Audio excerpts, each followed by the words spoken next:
তুলি,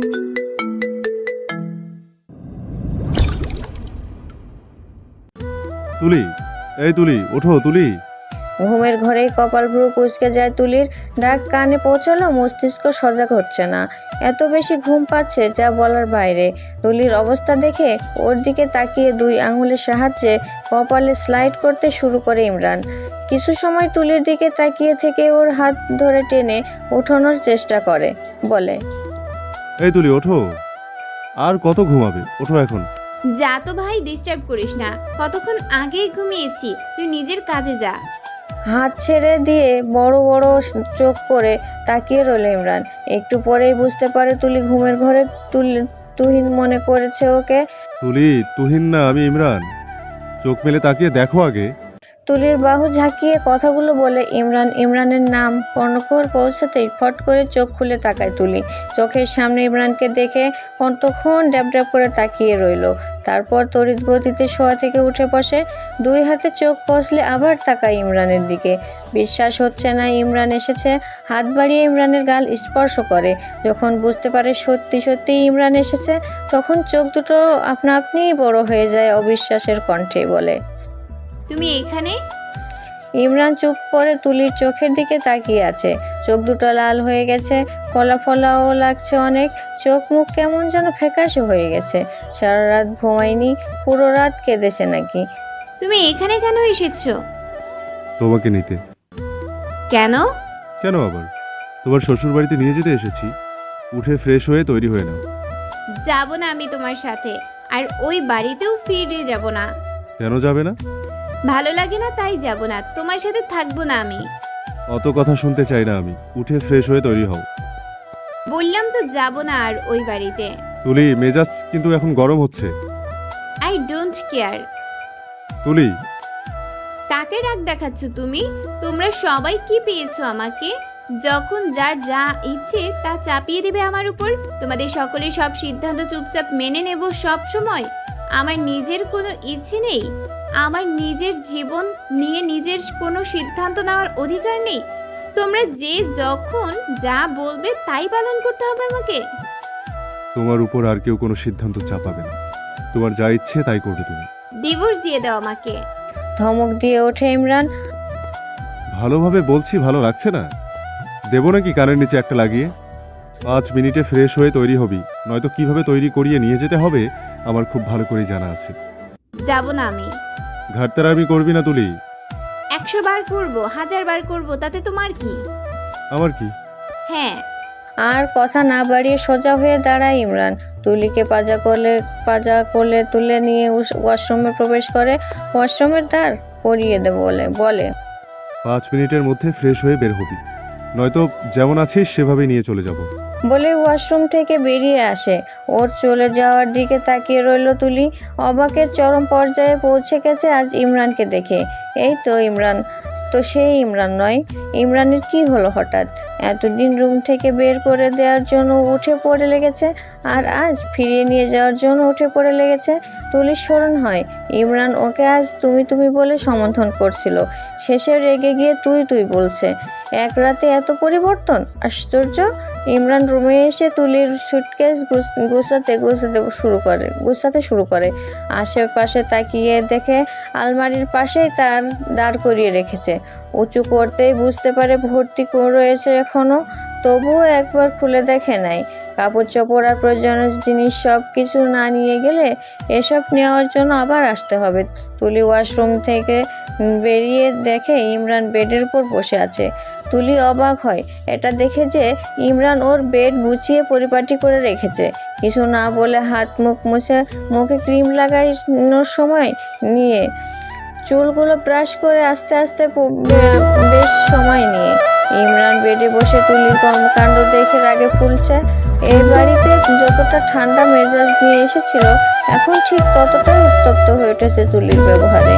এই মেয়ে ইচ্ছে করেই যে ওকে রাগাচ্ছে বুঝতে বাকি নেই ইমরানের। দোষ শুধু ওর একার, তুলির কোনো দোষ নেই। 1 নম্বরের হাড় বজ্জাত মেয়েটা একটা। শিরায় শিরায় শয়তানির বুদ্ধি দিয়ে ঠাসা। সারা রাত জেগে যা ভেবেছিল এখন ঠিক তার উল্টো করতে ইচ্ছে করছে। রাতে মায়ের বলার কথাগুলোর উপর ইফেক্ট ফেলেছিল। তুলির দিকটাও ভেবে দেখেছিল। এই সম্পর্ক হওয়ার জন্য তুলির তো দোষ নেই। দুজনকেই জোর করে বিয়ে দেওয়া হয়েছে। যাই হোক, পরিবারের তো সন্তানের ভালোই চাই সব সময়। দুই পরিবার আর তুলির কথা ভেবে সিদ্ধান্ত নিয়েছে, কষ্ট করে না হয় মানিয়ে চলার চেষ্টা করবে। আস্তে আস্তে এক সময় ঠিক হয়ে যাবে সব কিছু। কিন্তু এখন হচ্ছে ইচ্ছে করছে তুলিকে এখানেই ফেলে চলে যেতে। এই মেয়ে ওর লাইফে থাকা মানে ঝামেলা আর ঝামেলা। ঘাট তেরামি তো সেটা তো এতদিনে বুঝে গেছে। খাওয়া দাওয়া সেরে 11টার পর তুলিদের বাড়ি থেকে বেরিয়ে আসে ইমরান তুলিকে সাথে নিয়ে। তুলি কিছুতেই আসবে না। তুলির মাও চাইছিল তুলি আর একদিন থেকে যাক। বিয়ের পর মাত্র 3 দিন থাকা হয়েছে বাবার বাড়িতে, কিন্তু ইমরান কয়েকদিন পর চলে যাবে, তাই আর বেশি কিছু বলেননি। ইমরানের পাশে ফ্রন্ট সিটে মুখ গোমড়া করে বসে আছে তুলি। এক মনে ড্রাইভ করছে ইমরান। তুলির কত শখ ছিল বরের সাথে লং ড্রাইভে যাবে, হাতে হাত রেখে অনেক পথ হাঁটবে, বরের কাঁধে মাথা রেখে সূর্যাস্ত দেখবে। কিন্তু এই ইমরানকে দিয়ে ওর এই স্বপ্নগুলো কোনো দিন পূর্ণ হবে না। বেটা নিরামিষ একটা। তুলি এটাও বুঝেই গেছে ইমরান একবার কানাডা ফিরে গেলে ভুলেও আর বাংলাদেশে ফিরে আসবে না। এখন হয়তো বাবা মায়ের জন্য ফিরিয়ে নিচ্ছে ওকে। আজ কানাডা ফিরে যাবে ইমরান, ওর সাথে তুলিও যাবে। তুলির ইমার্জেন্সি পেপারস রেডি করিয়েছেন মুস্তাফিজুর রহমান। তুলি ইমরানের সাথে কানাডা যাবে শুনে ইমরানের মুখটা দেখার মতো হয়েছিল। বেচারা না পারছে কিছু বলতে আর না পারছে কিছু করতে। গত এই কয়েকদিন একদম ভালো ছেলে, ভালো হাজবেন্ড সেজে থেকেছে ইমরান। অতি প্রয়োজন ছাড়া ভুলেও বাড়ির বাইরে পা রাখেনি। ইমরানের এই কয়েকদিনের আচরণের বাবা মা বেশ খুশি। তুলিকে আর আগের মতো লাগেনি, হাসি খুশিই লেগেছে এই কয়েকদিন। বিকেল 5টায় বাড়ি থেকে বের হয় তুলি ইমরান। ওদের দুজন থেকে বিদায় জানাতে দুই পরিবারের সবাই এয়ারপোর্টে যাবে। এয়ারপোর্টে পৌঁছে তুলি ওর মাকে জড়িয়ে ধরে অনেক কাঁদে। ওর একটুও কানাডা যাওয়ার ইচ্ছে নেই, শ্বশুর শাশুড়ির জন্য যেতে হচ্ছে। ওখানে যাওয়ার পর ইমরান ওর সাথে কেমন ব্যবহার করবে কে জানে। ওখানে তো আর আপন বলতে আর কেউ থাকবে না। মনের মধ্যে অনেক কষ্ট জমা হলে মায়ের কাছে যাওয়া হবে না। বলতে না পারলে মায়ের মুখটা তো দেখতে পারতো এখানে থাকলে। আবার শাশুড়ি মাকে জড়িয়ে ধরে কাঁদে। ইমিগ্রেশনের সময় হয়ে যাওয়ায় সকলের থেকে বিদায় নিয়ে ভিতরে এগিয়ে যায় দুজন। কয়েকবার পিছন ফিরে তাকায় তুলি ইমরান একবারও তাকায় না, তবে ওর চোখেও পানি ছলছল করছে। সানগ্লাসের আড়ালে ঢাকা পড়েছে সেই পানি। মনের পাথর চাপা দিয়ে এগিয়ে যাচ্ছে দূর দেশে। লম্বা এক জার্নি শেষে কানাডা এসে পৌঁছায় ইমরান আর তুলি। এয়ারপোর্টের থেকে বেরিয়ে আসতেই নজরে আসে লাল রঙের মার্সিডিজ বেঞ্জ এর সাথে হেলান দিয়ে দাঁড়িয়ে থাকা লিয়ামের দিকে। ইমরানকে নেওয়ার জন্যই এসেছে লিয়াম কানাডিয়ান। ইমরান আর লিয়াম খুব ভালো বন্ধু। দুজন একসাথে ডাক্তারি পড়া শেষ করেছে। এখন একই হাসপাতালে কর্মরত আছে দুজন থাকেও এক ভবনে, তবে আলাদা আলাদা ফ্ল্যাটে। ইমরান এগিয়ে আসে লিয়ামের কাছে, ওর সাথে সাথে এগিয়ে আসে তুলি। ইমরানের দুই হাতে দুটো সুটকেস, একটা ওর আর একটা তুলির। ইমরানের পাশে মেয়ে মানুষ দেখে চোখ দুটো ছোট ছোট হয় লিয়ামের। কে এই মেয়ে? তুলির পা থেকে মাথা অবধি নজর বুলিয়ে নেয় লিয়াম। তুলির পরনে ব্ল্যাক কালার গাউন বোরকা, মুখে মাস্ক, সাথে ব্ল্যাক হিজাব বাঁধা। মুস্তাফিজুর রহমান তুলির জন্য বোরকা হিজাব কিনে এনেছিলেন। এমনিতেও তুলি বাড়ির বাইরে বের হলে বোরকা হিজাব পরেই বের হয়ে আসতো সবসময়। যদিও সেভাবে পর্দার নিয়ম পালন করে না, তারপরেও বোরকা হিজাব পরেই বের হতো। লিয়ামের দৃষ্টি অনুসরণ করে ইমরান নিজেও তুলির দিকে তাকায়, তারপর আবার লিয়ামের মুখের দিকে তাকায়। কেমন আছো লিয়াম? ভালো, তুমি কেমন আছো? আলহামদুলিল্লাহ। ও কে হই তোমার? তুলিকা জান্নাত। আর তুলি ও আমার কানাডিয়ান ফ্রেন্ড লিয়াম হাত বাড়ায় তুলির দিকে হ্যান্ডশেক করার জন্য। তুলি হাত বাড়ানোর আগেই ইমরান নিজের হাত বাড়িয়ে হ্যান্ডশেক করে, তারপর বলে, দ্রুত চলো, আমরা ভীষণ ক্লান্ত। লিয়াম কিছু বলতে চাইছিল কিন্তু বলল না। তুলির সাথে হ্যান্ডশেক করতে চাইলো কিন্তু সাধলো ইমরান। বেচারা খুশি খুশি মনটা ফুরুত করে আমাবস্যার ঘুটঘুটে অন্ধকারে তলিয়ে গেল। কারে উঠে বসে তিনজন, পিছনে বসে তুলি আর ইমরান, ড্রাইভিং সিটে লিয়াম, কার স্টার্ট করে ছুটে চলে অটোয়ার দিকে। রাতে সুন্দর পরিবেশ আর রাস্তা দেখে মুগ্ধ তুলি অবাক হয়ে শুধু বাইরের পরিবেশ দেখে যায়। ইমরান কারের ছিটে হেলান দিয়ে বসে লিয়ামের সাথে কথা বলতে থাকে। লিয়ামের কার এসে দাঁড়ায় একটি বহুতল ভবনের সামনে। কারের ভেতর থেকে বেরিয়ে ভবনের উপরের দিকে তাকায় তুলি। এই ভবনের কয়েকটা ফ্লোর আছে। ইমরান কারের ভেতর থেকে সুটকেস দুটো বের করে নেয়। লিয়াম কার পার্ক করতে চলে যায়। তিনজন একসাথে ভেতরে প্রবেশ করে। লিফটে চড়ে নির্দিষ্ট ফ্লোরে এসে থামে, তারপর এগিয়ে যায় নিজ নিজ ফ্ল্যাটের দিকে। লিয়ামের অনেক কিছু জানার আগ্রহ থাকলেও এখন প্রকাশ করলো না। পরে জিজ্ঞেস করবে ইমরানকে। নিজের ফ্ল্যাটে এসে ড্রয়িং রুম দাঁড়ায় ইমরান। আশেপাশে নজর বোলায় তুলি। ইমরান তুলির সুটকেস তুলির দিকে ঠেলে দিয়ে গম্ভীর স্বরে বলে, তুমি ওই রুমে থাকবে, আর ওটা আমার রুম। ভুলেও আমার রুমে প্রবেশ করবে না। যা যা প্রয়োজন হবে বলবে, আমি এনে দেব। নিজের রান্না নিজে করে খাবে। আমি কাউকে রান্না করে খাওয়াতে পারবো না। আমার জন্য রান্না করতে হবে না তোমার। আমি নিজের রান্না নিজে করেই খাবো। তোমার যা ইচ্ছে করতে পারো। আমার কোনো ব্যাপারে নাক গালাতে আসবে না। একদম বইয়ের অধিকার ফলাতে আসবে না। তুমি তোমার মতো, আমি আমার মতো। তুলি তো ভেবেছিল ইমরান ওকে আলাদা ফ্ল্যাটে রাখবে, ওর মুখও দেখবে না কোনোদিন, সেই প্রথম দিনগুলোর মতোই খ্যাক খ্যাক করে কথা বলবে। যাই হোক, ইমরান যা যা বলেছে তুলি তাই তাই মেনে নিয়ে বলে, ঠিক আছে, তুমিও আমার রুমে আমার অনুমতি ছাড়া প্রবেশ করবে না। আমার কোনো বিষয়ে নাক গলাতে আসবে না। স্বামীর অধিকার ফলাতে তো একদমই আসবে না। নিজের রুমের দিকে চলে যায় ইমরান। তুলি নিজেও পাশের রুমে চলে আসে। রুমটা তুলির বেশ পছন্দ হয়েছে। খুব বেশি বড় না, আবার ছোটও না। মজার ব্যাপার হচ্ছে সব কিছুর রং অফ হোয়াইট আর ধূসর রঙের, যার জন্য রুমের সৌন্দর্য আরও বেড়ে গেছে। খুব বেশি কিছু নেই রুমে। বেড, ড্রেসিং টেবিল, আলমারি, দুটো সিঙ্গেল সোফা, একটা ছোট ক্যাবিনেট আর ছোট একটা গোল টেবিল। ছিমছাম সাজার রুমটা দেখতে চমৎকার। বোরকা হিজাব খুলে ফ্রেশ হতে ওয়াশরুমে প্রবেশ করে। ফ্রেশ হয়ে এসেই উপর হয়ে বেডে শুয়ে পড়ে। মনে পড়ে বাবা, মা, ভাই, শ্বশুর, শাশুড়ি আর কামরানের কথা। বেডের উপর ফোন রাখা ফোনটা হাতে তুললে মুখ উঁচু করে ফোনের স্ক্রিনে তাকায়। কল করবে কিভাবে? ওর কাছে তো এদেশের সিম কার্ড নেই। ইমরানের ফোন থেকে কল করতে হবে। কিন্তু এখন মোটেও বেড থেকে উঠে ইমরানের রুমে যেতে ইচ্ছে করছে না। আর ইমরান তুলিকেও রুমে যেতেও নিষেধ করেছে। ইমরান রুম থেকে বের হলে কথা বলবে সিদ্ধান্ত নেয়। এখন একটু ঘুমাবে। ভীষণ ক্লান্ত লাগছে। ফোনটা রেখে উপর হয়ে শুয়ে চোখ বন্ধ করে নেয়। ইমরান ফ্রেশ হয়ে বেডে হেলান দিয়ে বসে। তার ফোন হাতে নিয়ে খাবার অর্ডার করে দুজনের জন্য। এখন আর রান্না করার বিন্দুমাত্র ইচ্ছে নেই। তুলির হয়তো সেম অবস্থা। রাতের খাবারটা অর্ডার করেই খাবে। সকালে না হয় রান্না করা যাবে। ফ্ল্যাট মেড পরিষ্কার করে রেখে গেছে আগেই। সপ্তাহে একদিন ফ্ল্যাট পরিষ্কার করার মেডকে দিয়ে বাকি সব নিজেই করে। ফ্ল্যাটের চাবি লিয়ামের কাছে দিয়ে গিয়েছিল। ওই মেডকে দিয়েছিল আবার। খাবার অর্ডার করার 20 মিনিটের মধ্যেই কলিং বেল বেজে ওঠে। রুম থেকে বেরিয়ে খাবার রিসিভ করে। খাবারের প্যাকেটের আর প্রয়োজনীয় সব কিছু ডাইনিং টেবিলের উপর রেখে তুলি রুমের সামনে এসে দাঁড়ায়। ভেতরে প্রবেশ করতে গিয়েও থেমে যায়। হাত বাড়িয়ে ডোরে নক করে। কয়েক মিনিট পেরিয়ে গেলেও তুলি সারা শব্দ পাওয়া যায় না। আবার নক করে গলা উঁচিয়ে ডাকে কয়েকবার, তবে তুলির কোনো সারা শব্দ নেই।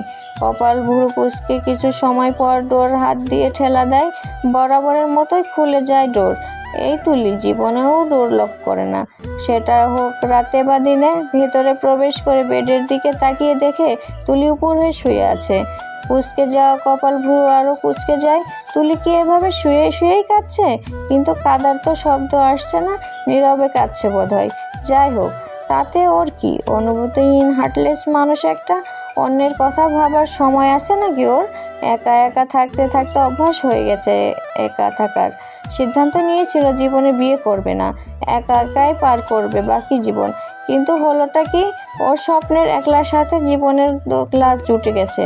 ওর মনের শান্তি গায়েব হয়ে গেছে। ভালো লাগছে না কিছু। এসব কিছু মেনে নিতে চাইলেও পারে না। একটু একটু অনুভূতি জন্ম নিলেও কিছু সময় পর আমার মরে যায় সেই অনুভূতি। বেশ কিছু না ভেবে তুলির শিয়রে দাঁড়ায়। ভালোভাবে তাকিয়ে দেখে এই মেয়ে তো বিভোর হয়ে ঘুমোচ্ছে। ভারী শ্বাস ফেলার শব্দ স্পষ্ট শুনতে পাচ্ছে ইমরান।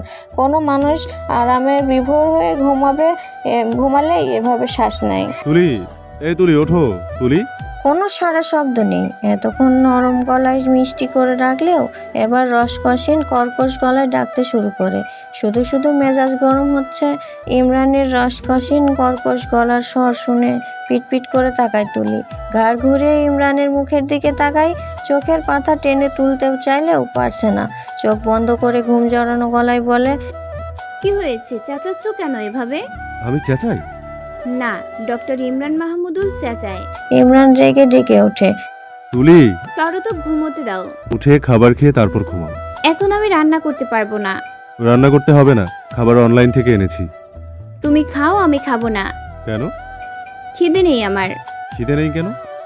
ফ্লাইটে খেয়েছি না, ডিস্টার্ব করবে না আমাকে। যাও এখান থেকে। খাবার খেয়ে তারপর জন্মের ঘুম ঘুমা। এখন ওঠ।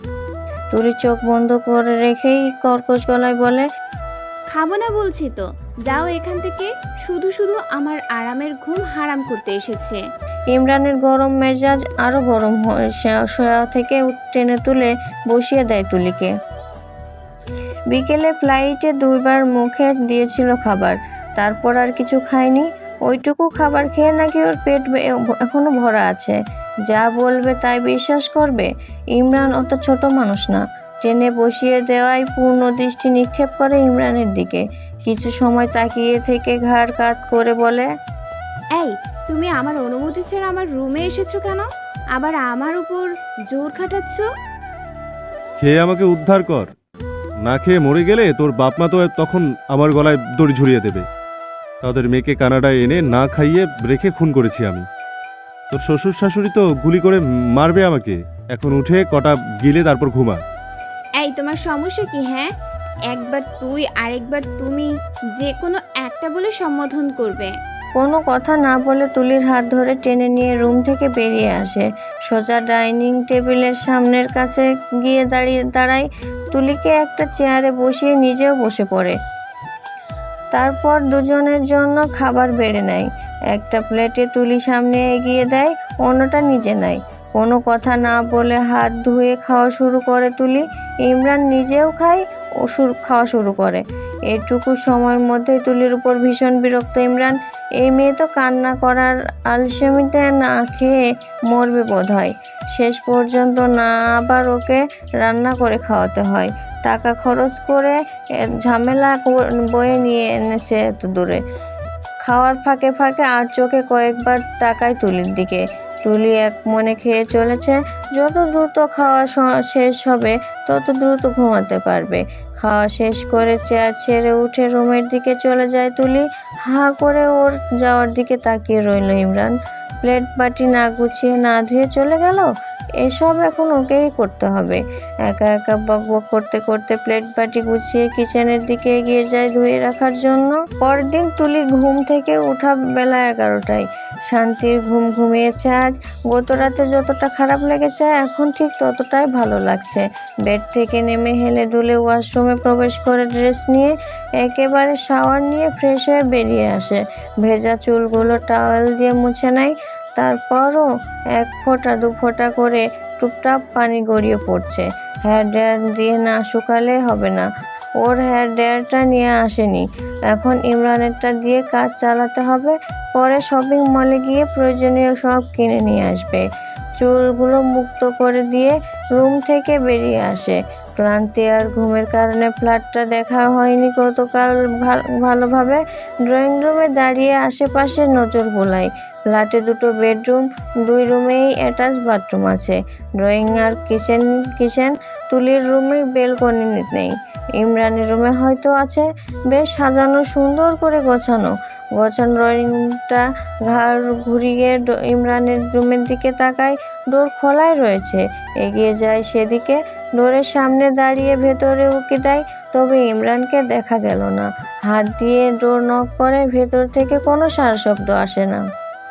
ঘুমিয়ে পড়েছো নাকি জেগে আছো? কথা বলছো না কেন? গলায় টাওয়েল ঝুলিয়ে ওয়াশরুম থেকে বেরিয়ে আসে ইমরান। পরনে রয়েছে 2 কোয়ার্টার প্যান্ট। ফর্সা লমস ঠ্যাং দুটো বেরিয়ে আছে। গায়ে কোনো পোশাক নেই। উধামগা। ভেজা চুলগুলো কপালময় ছড়িয়ে রয়েছে, চোখ দুটো প্রায় ঢেকে রেখেছে ভেজা চুলগুলো। টাওয়েলের এক পাশ দিয়ে চুল মুছতে মুছতে তুলির সামনে এসে দাঁড়ায়। তুলি ইমরানের পা থেকে মাথা অবধি পরখ করে নিয়ে নিচের দিকে দৃষ্টি স্থির করে দাঁড়িয়ে রইল। এই লোক বাংলাদেশ থেকে আসতে না আসতেই নিজের রূপ বদল করে নিল। অর্ধনগ্ন হয়েও ওর সামনে এসে দাঁড়িয়েছে নির্লজ্জের মতন। একদিনেই লজ্জা শরম সব শেষ। বাংলাদেশ সাধু সেজে থেকেছে আর এখানে এসে এরূপ।